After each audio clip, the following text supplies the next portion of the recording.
জয় শ্রীকৃষ্ণ। রাধে রাধে। নমস্কার, সবাইকে সুস্বাগত জানাই আমাদের বৈদিক ধর্ম এই চ্যানেলে। সকলে কেমন আছেন? নিশ্চয়ই ঈশ্বরের অশেষ কৃপায় সকলে ভালো আছেন, সুস্থ আছেন। আজকের ভিডিওটি হচ্ছে আপনারা 27শে ফেব্রুয়ারি শুক্রবার দিন যে সমস্ত ভক্তেরা আমলকি একাদশী ব্রতটি আপনারা পালন করেছিলেন, এই আমলকি একাদশী ব্রতের পরের একাদশীর নাম কি? 27শে ফেব্রুয়ারির পরের একাদশী কবে পালন করতে হবে আপনাদেরকে? 14ই মার্চ নাকি 15ই মার্চ? শনিবার নাকি রবিবার? কবে এই একাদশী ব্রতটি পালন করতে হবে আপনাদের এবং এই একাদশীর নাম কি? এই একাদশী ব্রত পালন করলে আমাদের জীবনে কি ফলাফল হতে পারে, আমরা কি পুণ্য ফল লাভ করতে পারি? বিশেষ করে মনে রাখবেন, এই একাদশী যেহেতু হোলি এবং চৈত্র নবরাত্রির মধ্যবর্তী একাদশী, পাপমোচনী একাদশী নামেই পরিচিত। অর্থাৎ আমলকি একাদশীর পরবর্তী একাদশীর নাম হচ্ছে পাপমোচনী একাদশী। নাম শুনে নিশ্চয় আপনারা বুঝতে পারছেন যে এই একাদশী ব্রত পালন করলে সমস্ত পাপ থেকে মুক্ত পেতে সাহায্য করে ব্যক্তিদের। এই একাদশী বসন্ত ঋতুতে পালিত হয়। বিশেষ করে এই শুভ দিনে আপনারা ভগবান শ্রীকৃষ্ণের পূজা অর্চনা করবেন। তার সাথে অবশ্যই আপনারা শ্রবণ করবেন এই পাপমোচনী একাদশী ব্রতটি 2026 সালে কবে পালন করবেন, কিভাবে পালন করবেন এবং এই পাপমোচনী একাদশী ব্রতের পালন আপনারা কখন করবেন। বিশেষ করে আপনারা অবশ্যই শ্রবণ করবেন এই শুভ দিনে পাপমোচনী একাদশীর ব্রত কথাটি কি রয়েছে। অবশ্যই ভিডিওটি আপনারা শুরু থেকে শেষ পর্যন্ত ভক্তি ও শ্রদ্ধা সহকারেই শ্রবণ করবেন। আজকের ভিডিওটি খুবই গুরুত্বপূর্ণ হতে যাচ্ছে আপনাদের জন্য। নমস্কার, সবাইকে সুস্বাগত জানাই বৈদিক ধর্ম তথা সনাতন ধর্মীয় তথ্যমূলক চ্যানেলে। আমি সর্বদা চেষ্টা করি সনাতন ধর্মের এমনই সকল গুরুত্বপূর্ণ বিষয়গুলি আপনাদের সামনে উপস্থাপন করতে, শেয়ার করতে। তাই সকলে কিছু সময় ধৈর্য ধরে আজকের এই গুরুত্বপূর্ণ ভিডিও বিষয় প্রসঙ্গে আপনারা বিস্তারিতভাবেই এই ভিডিওটি আপনারা শ্রবণ করুন। শুরু থেকে শেষ পর্যন্ত অনেক কিছুই আপনারা জানতে পারবেন, গুরুত্বপূর্ণ তথ্যসমূহ। ভিডিওটি শুরু থেকে শেষ পর্যন্ত শ্রবণ করে যদি আপনাদের ভালো লেগে থাকে ভিডিওতে একটি লাইক করবেন আর কমেন্টে অবশ্যই আপনার ইষ্ট বা আরাধ্য দেবদেবীর নামটি, জয় শ্রীকৃষ্ণের নাম, জয় শ্রী বিষ্ণুর নাম অথবা আপনার গুরুদেবের নামটি একটি বারের জন্য হলেও লিখে জানাবার জন্য বিশেষভাবে অনুরোধ জানাচ্ছি। আর আপনি যদি আমাদের চ্যানেলের নতুন দর্শক হয়ে থাকেন বা এই প্রথমবার ভিডিও দেখছেন, বিনীত অনুরোধ চ্যানেলটি সাবস্ক্রাইব করবেন এবং পাশে থাকা নোটিফিকেশন বেল আইকনটি অবশ্যই অল করে দিবেন। ভিডিওটি অবশ্যই আপনারা শুরু থেকে শেষ পর্যন্ত ভক্তি সহকারে শ্রবণ করবেন আমি আশা রাখছি। তাহলে চলুন প্রবেশ করি আজকের মূল আলোচনায়। যে সমস্ত ভক্তেরা আপনারা 27শে ফেব্রুয়ারি শুক্রবার দিন 2026 সালে আমলকি একাদশী ব্রত পালন করেছিলেন, আমলকি একাদশী ব্রতের পরবর্তী একাদশী হচ্ছে পাপমোচনী একাদশী। ভগবান শ্রীকৃষ্ণ সর্বপ্রথম অর্জুনকে পাপমোচনী একাদশীর মাহাত্ম্য জানিয়েছিলেন বলেই যেই উপবাস পালন করলে মানুষ ব্রহ্ম হত্যার মতো গুরুতর পাপ থেকেও মুক্ত পেতে পারে, মুক্ত হওয়া যায়। এছাড়াও ভক্তের প্রতি ভগবান বিষ্ণু প্রসন্ন হলে সর্বদাই তার গৃহে আশীর্বাদ থাকে দেবী লক্ষ্মীর। তার ফলে দারিদ্র দুঃখ কখনো পরিবারকে কষ্ট দিতে পারে না, পরিবারের ব্যক্তিরা সর্বদাই সুখে শান্তিতে থাকতে পারে। তাই অবশ্যই আপনারা বিশেষ করে মনে রাখবেন 2026 সালের এই শুভ দিনে আপনারা এই পাপমোচনী একাদশীর ব্রতটি ভক্তি নিষ্ঠা সহকারে আপনারা পালন করবেন। এই পাপমোচনী একাদশী ব্রতটি আপনাদেরকে পালন করতে হবে 15ই মার্চ রবিবার দিন।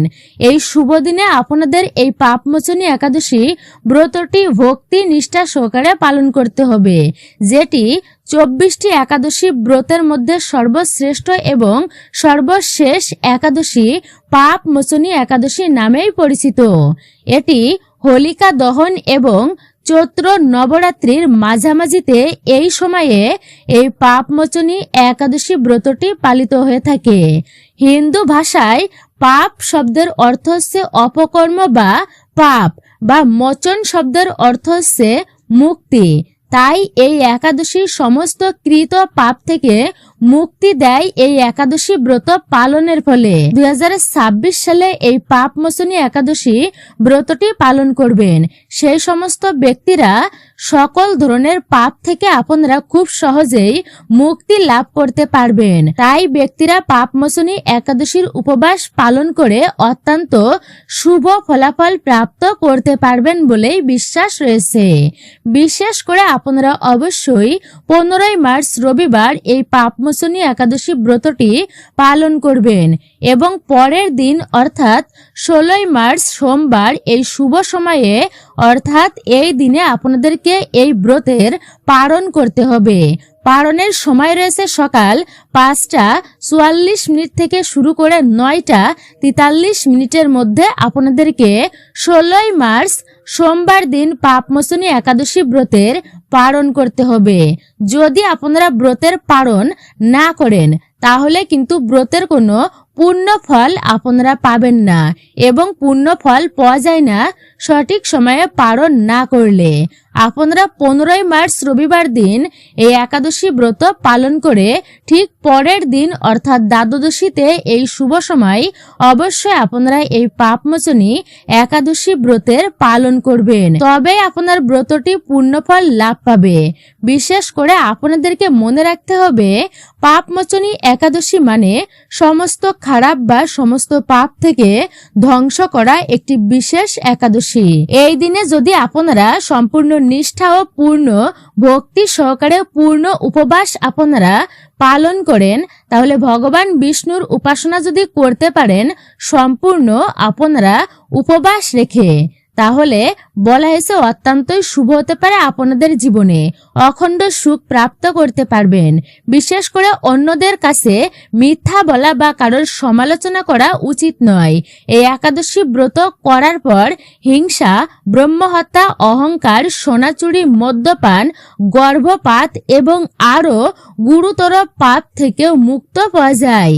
কিন্তু মনে রাখবেন এই উপবাস পালন করতে হলে আপনাকে সম্পূর্ণ ভক্তি নিষ্ঠার সাথে এবং সর্বদা সঠিক পথে আপনাদেরকে অবশ্যই এই পাপমোচনী একাদশীর ব্রতটি পালন করতে হবে সঠিক নিয়ম অনুসারে। ভবিষ্যত্তর পুরাণে বিশেষ করে উল্লেখিত রয়েছে যেহেতু বছরে প্রায় 24টি একাদশী বা 26টি একাদশী ব্রত থাকে এবং প্রতিটি একাদশীর নিজস্ব বিশেষ তাৎপর্য রয়েছে, তেমনি এই পাপমোচনী একাদশী ব্রতের সঠিক নিয়ম এবং তাৎপর্যও আছে। এটা বিশ্বাস করা হয় যে পাপমোচনী একাদশীর সমস্ত পাপকে ধ্বংস করে। যেই ব্যক্তি পূর্ণ নিষ্ঠার সাথে পাপমোচনী একাদশীর উপবাস করেন তিনি কখনো রাক্ষস বা ভূতের ভয় পান না। পাপমোচনী একাদশীর উপবাস অত্যন্তই শুভ বলেই বিবেচিত রয়েছে। অবশ্যই মনে রাখবেন এই পাপমোচনী একাদশীর দিন ভগবান বিষ্ণুর পূজা করা অবশ্যই উচিত। সর্বপ্রথম ঋষি লোমশ রাজা মানদাতাকে এই পাপমোচনী একাদশীর উপবাস সম্পর্কে ব্যাখ্যা করেছিলেন, কিভাবে এই ব্রতটি পালন করবেন এবং এই একাদশী কিভাবে পূজা অর্চনা করবেন, তাই একটি বারের জন্য হলেও আপনারা শ্রবণ করুন। আপনারা অবশ্যই 15 মার্চ রবিবার এই শুভ দিনে আপনারা পাপমোচনী একাদশী ব্রতটি পালন করবেন এবং এই দিনে ব্রহ্ম মুহূর্তে ঘুম থেকে উঠতে হবে আপনাদের। বিশেষ করে ব্রহ্ম মুহূর্তে ঘুম থেকে উঠে অবশ্যই স্নান আদি কার্য সুসম্পূর্ণ করবেন। আর যদি পারেন তাহলে পবিত্র গঙ্গা নদীতে স্নান করবেন এই শুভ দিনে। অবশ্যই হলুদ বস্ত্র পরিধান করবেন। স্নান করার পর পুজোর স্থানে পরিষ্কার পরিচ্ছন্ন করে নেবেন আপনারা। ভগবান বিষ্ণুর মূর্তিতে গঙ্গা জল অর্পণ করবেন। বিশেষ করে পূজা অর্চনা করতে হবে আপনাকে। ভগবান বিষ্ণু এবং মাতা লক্ষ্মী যিনি সম্পদের দেবী তার ভোগে অবশ্যই আপনারা হলুদ ফল, হলুদ মিষ্টান্ন এবং এরই সাথে তুলসী পত্র আপনারা যুক্ত করবেন এবং তাদের পূজা অর্চনা শুরু করতে পারেন। এরপর ভগবান শ্রীবিষ্ণুর কপালে আপনারা চন্দন কাঠের পেস্ট তৈরি করে লাগিয়ে দিবেন, অর্থাৎ চন্দনের তিলক দেবেন আপনারা। এবং আপনারা বিশেষ করে ফলেও আপনারা চন্দন বা তিলকের ফোঁটা দিবেন। ধূপ প্রদীপ আপনারা নিবেদন করবেন। এই দিন শ্রীবিষ্ণুর সহস্র নাম বা নারায়ণ স্তোত্র পাঠ করা অত্যন্তই শুভ হতে পারে আপনাদের জন্য। এই বিশেষ দিনে অবশ্যই মনে রাখবেন, যতটা পারবেন পাপমোচনী একাদশী ব্রতটি পালন করে এই মন্ত্রটি আপনারা 108 বার জপ করবেন। ওম নমো ভগবতে বাসুদেবায়। এই বিশেষ মন্ত্রটি আপনারা এই শুভ দিনে নির্জলা ব্রত পালন করতে পারলে তা অত্যন্তই ভালো হবে আপনাদের জন্য এবং ব্রতের সম্পূর্ণ ফল আপনারা প্রাপ্ত করতে পারবেন। তাই চেষ্টা করবেন নির্জলা একাদশী ব্রত পালন করার। আপনারা এই বিশেষ দিনে হিংসা, অহংকার, রাগ, ক্রোধ, তর্ক, নেতিবাচক চিন্তা ভাবনা, ক্ষতিকারক কাজ আপনারা এই সমস্ত থেকে দূরে থাকবেন এই শুভ এবং বিশেষ দিনে। এই শুভ দিনে আপনারা যতটা পারবেন এই পাপমোচনী একাদশীর ব্রত কথাটি ভক্তি নিষ্ঠা সহকারে শ্রবণ করবেন। অভাবীদের এই দিনে অবশ্যই বস্ত্র দান করবেন, অর্থ দান করতে পারেন এই বিশেষ দিনে।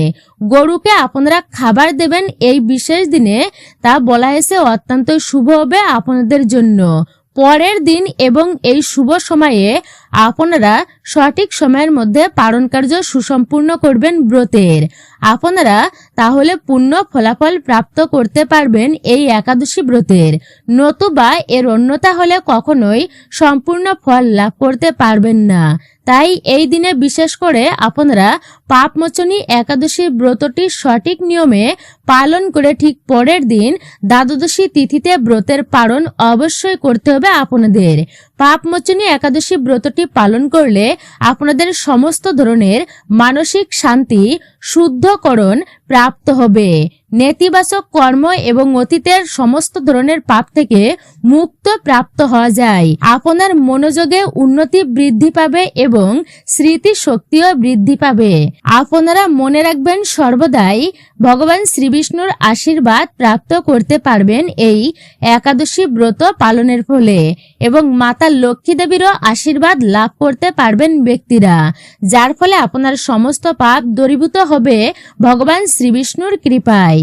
একাদশীর চলমান কোন রকম আপনারা জুয়া, পরচর্চা থেকে বিরত থাকবেন সর্বদাই।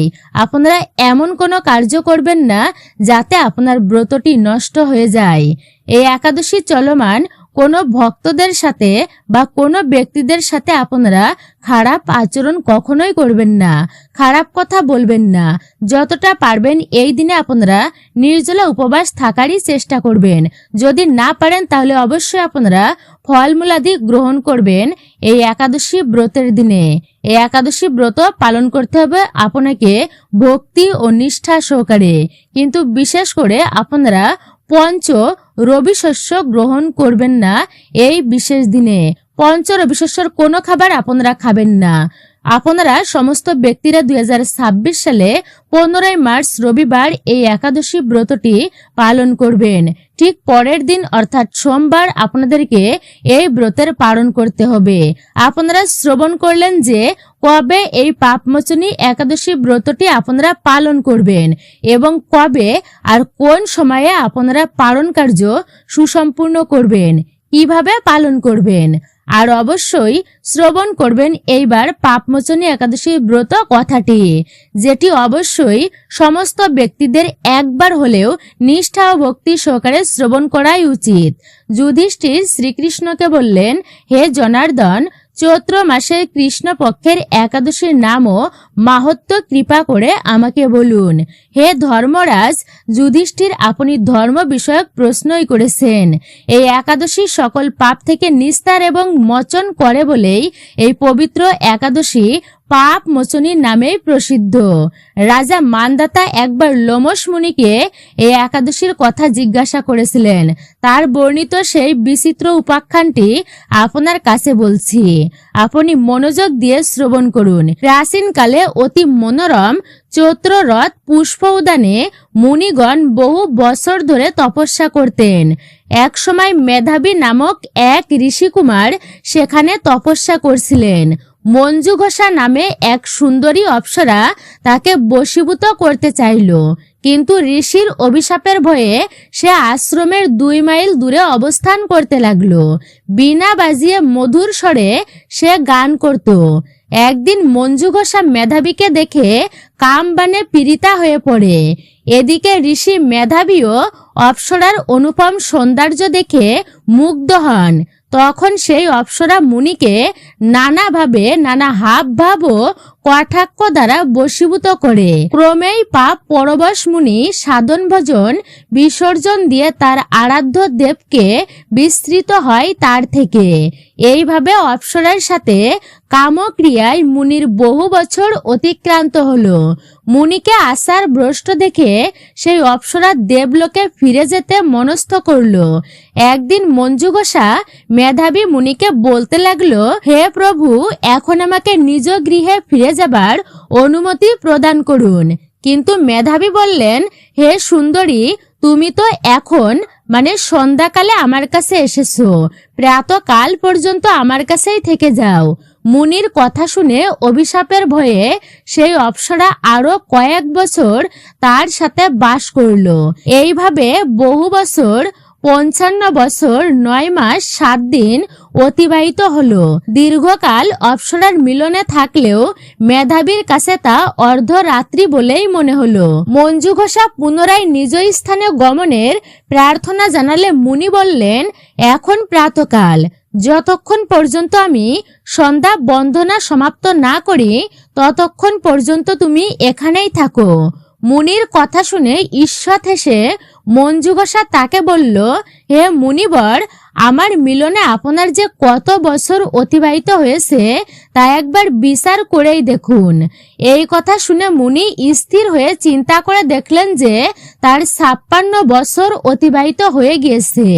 মুনি তখন মঞ্জু ঘোষার প্রতি ক্রোধ পরবর্ষ হয়ে বললেন, রে পাপিষ্ট দুরাচারিণী, তপস্যার ক্ষয়কারিণী, তোমাকে ধিক, তুমি পিশাচী যোনি প্রাপ্ত হও। মেধাবীর সাপে অপ্সরার শরীর বিরূপ প্রাপ্ত হলো। তখন সে অবনত মস্তকে মুনির কাছে সাপ মোচনের উপায় জিজ্ঞাসা করল।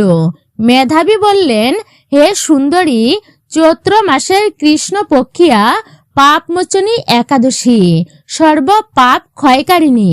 সেই ব্রত পালনে তোমার পিশাচত্ব দূর হবে। পিতার আশ্রমে ফিরে গিয়ে মেধাবী বললেন, হে পিতা, এক অপ্সরার সঙ্গদোষে আমি মহা পাপ করেছি। এর প্রায়শ্চিত্ত কি, তা কৃপা করে আমাকে বলুন। উত্তরে চব্বন মুনি বললেন, চৈত্র মাসের কৃষ্ণ পক্ষিয়া পাপমোচনী একাদশী ব্রতের প্রভাবে তোমার পাপ দূরীভূত হবে। পিতার উপদেশ শুনে মেধাবী সেই ব্রত ভক্তি ভরেই পালন করল। তার সমস্ত পাপ দূর হলো। পুনরায় তিনি তপস্যার ফল লাভ করলেন। মঞ্জু ঘোষাও ওই ব্রত পালনের ফলে পিশাচত্ব থেকে মুক্ত হয়ে দিব্য দেহে স্বর্গে গমন করল। হে মহারাজ, যারা এই পাপমোচনী একাদশী ব্রত পালন করেন তাদের পূর্বকৃত সমস্ত পাপই ক্ষয় হয়। এই ব্রত কথা পাঠ ও শ্রবণে সহস্র গোদানের ফল লাভ হয়। মূলত এটাই ছিল পাপমোচনী একাদশীর ব্রত কথা, ব্রত মাহাত্ম্য। নিশ্চয় সকলে ভক্তি ভরেই শ্রবণ করেছেন। তবে এই ব্রত কথা, ব্রত মাহাত্ম্য শ্রবণের পর যদি ঠাকুরের উদ্দেশ্যে আপনারা একটি প্রদীপ প্রজ্বলন, একটি পুষ্প ও একটি তুলসী পত্র অর্পণ করতে পারেন, তা অত্যন্তই পুণ্যের কাজ হিসাবেই বিবেচিত হয়, অত্যন্তই শুভ হবে আপনাদের জন্য। তাহলে সকলেই বুঝতে পেরেছেন এই একাদশী ব্রত পালনের ফলে আমরা কি ফল প্রাপ্ত করতে পারি। সকলে আপনারা বিশেষ করে 15ই মার্চ রবিবার দিন এই ব্রতটি ভক্তি ভরে পালন করবেন এবং 16ই মার্চ আপনারা উক্ত সময়ের মধ্যে পালন কার্য সুসম্পূর্ণ করবেন।